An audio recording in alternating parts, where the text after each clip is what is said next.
Hello guys! Happy blessed Sunday! Gagawa ako ng ice candy. Ito, papaya. Papaya flavor. Titingnan ko kung ano ang lasa. Magkaya yung ilaw ko.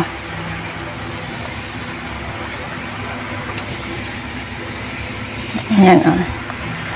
Papaya flavor ito. Yan. Yan ang papaya. Ang ganda-ganda ng kulay. Yung orange na orange, diba? O. Yan yung klase ng papaya na masarap. Yan. Yun. Gagawin ko ito ng ice candy. Bali, dalawang flavor yung gagawin ko. Ngayon, ito isa. Tingnan mo naman yung giant mango ko. Kasi kaysa masira, gagawin ko na rin na ice candy. Ito naman siya. Yan naman siya.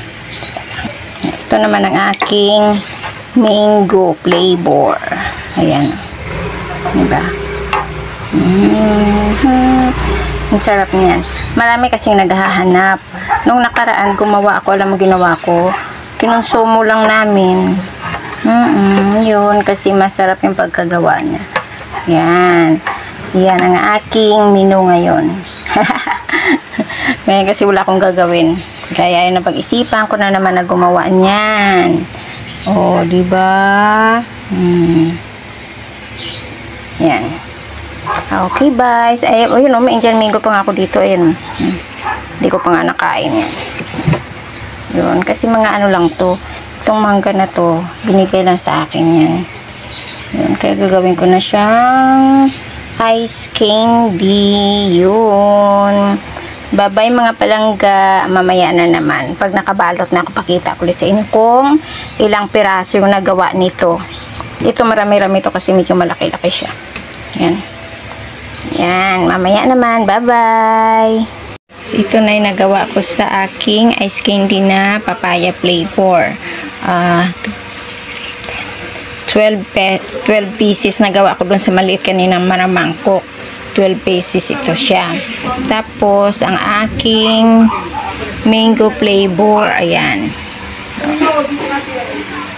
Marami siya.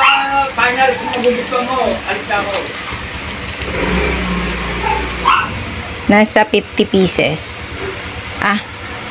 Hindi, ano lang siya. Nasa ano lang siya, siguro nasa 25 piraso. Ayan. Yan ang aking mango flavor. Yan. Tapos, ito yung aking papaya flavor. Ngayon, ilalagay ko na siya sa freezer. Yun. Antayin lang natin na tumigas. Saka magmukbang na naman ng ice candy. Yun. Bye-bye mga palangga.